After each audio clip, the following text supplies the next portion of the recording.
I just said what everyone secretly thinks. My ex was better in bed. Big deal, right? Wrong. Because 5 minutes later, my boyfriend was tossing my clothes into trash bags. 30 minutes later, he dumped them all on my ex's lawn, right in front of his wife. Now I'm homeless, humiliated, and trending for all the wrong reasons. But sure, I'm the problem here. Before I walk you through the full story, I just have a small favor to ask. Make sure to subscribe to the channel. Hit that like button, and let me know in the comments, what city are you watching from? It's always amazing to see how far this audience is reaching. The problem was Marcus. My ex haunted every corner of my relationship with Ryan. Marcus was unpredictable, dangerous, exciting. He would show up at my apartment at midnight just because he missed me.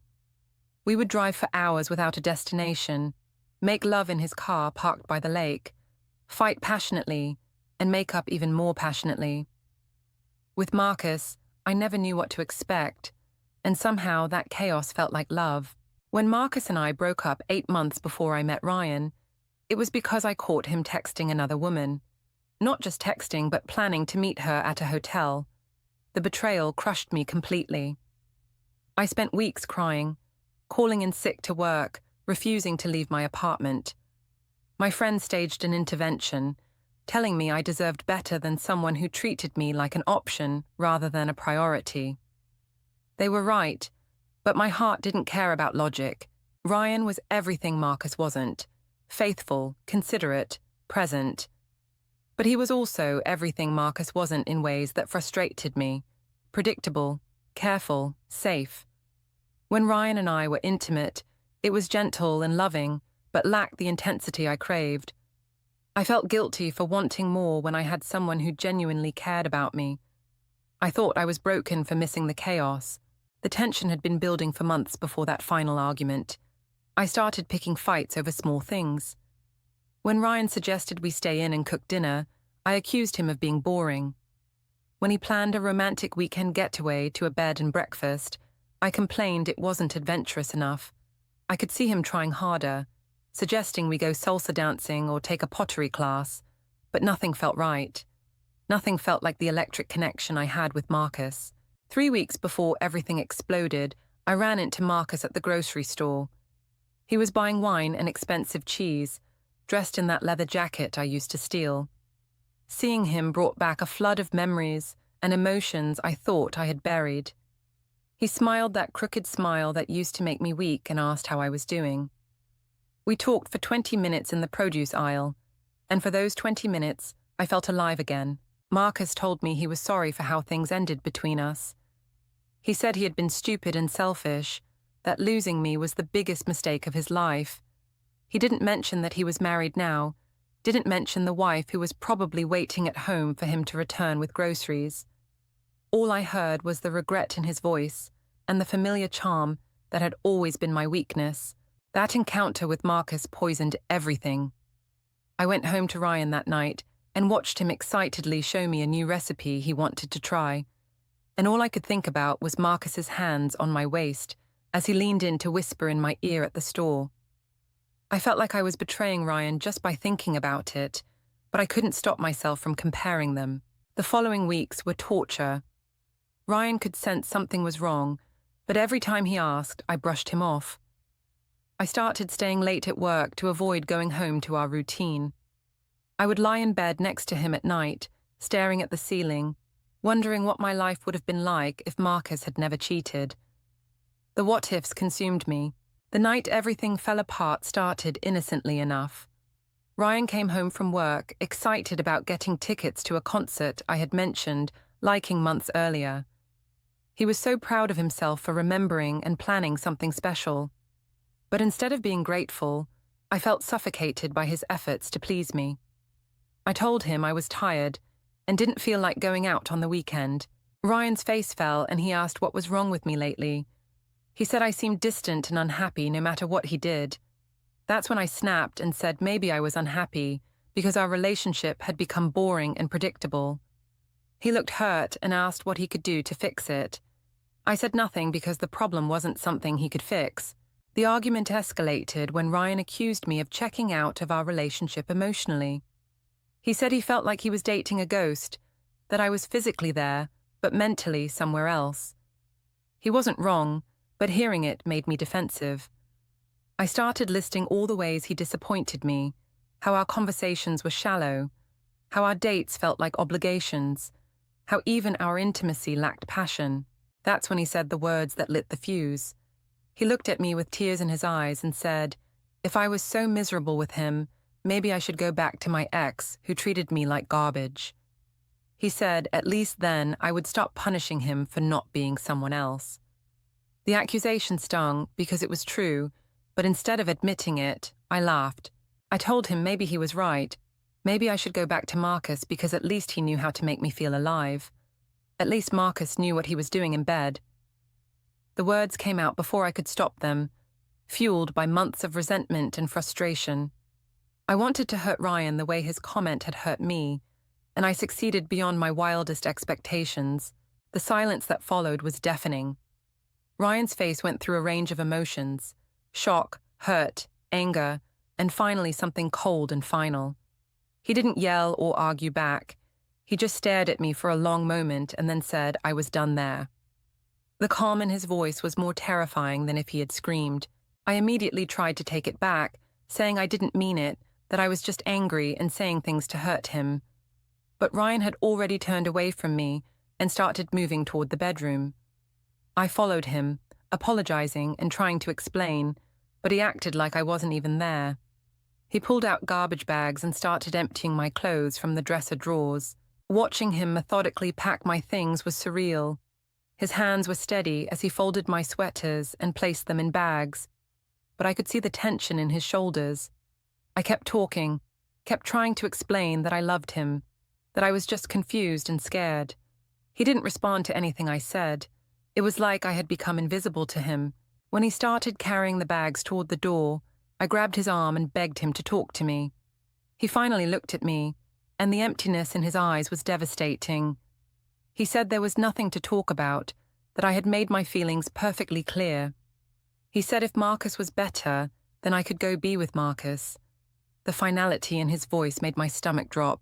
I followed him outside barefoot, still in my pajamas, begging him not to do this. The neighbors were starting to notice the commotion as Ryan loaded bag after bag into his truck. Mrs. Henderson from next door was openly staring from her porch. I didn't care about the audience.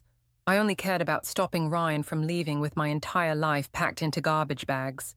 Ryan climbed into his truck without looking at me again. I ran after the vehicle as he drove away, screaming his name, but he didn't slow down. I stood in the middle of the street in my bare feet, watching his taillights disappear, and realized the magnitude of what I had done. In one moment of cruel honesty, I had destroyed the best relationship I had ever had. I went back inside and called Ryan repeatedly, but every call went straight to voicemail. I sent text after text, each one more desperate than the last, but got no response. 30 minutes later, my phone buzzed with a message from an unknown number. It simply said to come to 114 Westwood if I wanted my things. My blood ran cold because I recognized that address immediately. The drive to Marcus's house was the longest 20 minutes of my life. I kept hoping this was some kind of elaborate punishment, that Ryan was trying to scare me into appreciating him. But deep down, I knew this was exactly what I deserved. I had compared them, chosen Marcus in my heart over and over again, and now Ryan was giving me exactly what I had asked for. When I arrived at Marcus's house, the scene was even worse than I had imagined. All of my belongings were scattered across the front lawn like debris from an explosion. My clothes were getting wet from the sprinkler system, my books were soaking up moisture from the grass, and my laptop bag was sitting precariously close to a puddle. But the worst part was seeing Marcus standing in his doorway looking absolutely mortified. Behind Marcus, I could hear a woman's voice getting louder and more hysterical by the second. Then she appeared next to him, and I realized this had to be his wife. She was beautiful in a way that made me feel sick, with long dark hair and perfect makeup, even though it was almost 10 o'clock at night. She was holding what looked like phone records or receipts and pointing at me with pure rage in her eyes. She started screaming about how I was the woman Marcus had been calling behind her back. She said she had found our numbers in his phone records and had been waiting to catch him in his lies. She accused me of being a homewrecker who was trying to destroy her marriage. The irony wasn't lost on me that I had just destroyed my own relationship, and now I was being blamed for threatening someone else's. Marcus tried to calm his wife down while also trying to explain to me that he had no idea why my things were on his lawn. He looked genuinely confused and panicked, which only made his wife angrier. She started throwing my belongings, screaming that she wanted all evidence of my existence gone from her property. My expensive heels hit the sidewalk with a crack that seemed to echo through the entire neighborhood. I tried to explain that I hadn't known Marcus was married, that I hadn't been trying to wreck anything, but she wasn't listening. Neighbors started coming out of their houses to see what the commotion was about. Someone was definitely filming from across the street. I could see the glow of phone screens recording what was probably the most humiliating moment of my life. The wife continued her tirade, demanding to know how long Marcus and I had been seeing each other behind her back. When I tried to tell her we hadn't been seeing each other at all, she threw my jewelry box at me and told me to stop lying. She said she had evidence of recent contact between us and she wasn't stupid. I realized she must have seen the phone records from our conversation at the grocery store weeks earlier. Marcus finally found his voice and tried to explain to his wife that he had run into me at the store and they had just talked. But she was beyond reasoning with at that point. She told both of us to get away from her house before she called the police. She said if she ever saw me near her family again, she would make sure everyone in town knew what kind of person I was. I started gathering my belongings as quickly as possible, stuffing wet clothes into bags while trying to avoid the growing crowd of spectators. Some of my things were ruined, soaked through or torn from being thrown around. My laptop had water damage, several books were completely destroyed, and most of my makeup was scattered and broken. It felt like watching my life disintegrate in real time. As I loaded the last of my salvageable possessions into my car, I could hear Marcus and his wife arguing behind me. She was demanding to know every detail of our relationship, threatening to leave him if she found out he was lying about anything else. I felt sick knowing that my poor choices had now destroyed or damaged 3 relationships in one night. The drive back to Ryan's apartment was pointless because I knew he wouldn't let me in, but I had nowhere else to go. I sat in my car outside his building for hours, hoping to see some sign that he might forgive me. His truck was in the parking lot, but his window stayed dark all night. I must have written and deleted 100 different text messages, each one sounding more pathetic than the last. When morning came, I finally got a response from Ryan. It was brief and devastating. He had already contacted our landlord to have my name removed from the lease and was moving out immediately. I had 48 hours to find somewhere else to live. He said not to contact him again, and that he would leave any remaining belongings of mine with the building manager. The next few days were a blur of humiliation and desperation. My friends had all heard about the incident through social media posts and gossip. The video someone had taken of me gathering my things from Marcus's lawn had somehow made its way online, and people were sharing it with captions about karma and justice. I became a cautionary tale about women who don't appreciate good men. Marcus's wife had posted a long Facebook rant about homewreckers and women who try to steal other people's husbands. She tagged me in it and included screenshots of Marcus's phone records showing our brief conversation. The post was shared hundreds of times by people who didn't even know me, but enjoyed having someone to hate. I was painted as a villain in a story I didn't even know I was part of. I tried staying with different friends, but none of them wanted to deal with the drama I had brought into their lives. Sarah let me sleep on her couch for 2 nights before asking me to find somewhere else because her boyfriend was uncomfortable with the situation. Megan said she would help, but then stopped returning my calls after seeing the social media posts about me. My family lived 3 states away, and calling them would mean admitting what a mess I had made of my life. I had always been the one who had everything together, the one who gave advice about relationships and made responsible choices. The thought of explaining this situation to my parents was more than I could handle. I ended up in a cheap motel on the outskirts of town, the kind of place where you paid by the week and tried not to think about what the stains on the carpet might be. I had exactly $87 left in my checking account after paying for the room, and my credit cards were maxed out from trying to replace the belongings that had been damaged or destroyed. The isolation was the worst part. I would lie in that dingy motel room scrolling through social media, watching Ryan post pictures from a weekend trip with friends, seeing Marcus's wife share photos of their romantic dinner dates with captions about appreciating what you have. Everyone else was moving on with their lives while I was stuck in limbo, paying for a moment of cruelty that lasted maybe 30 seconds. I found myself obsessing over the what-ifs. What if I had never run into Marcus at the store? What if I had been honest with Ryan about my feelings instead of picking fights?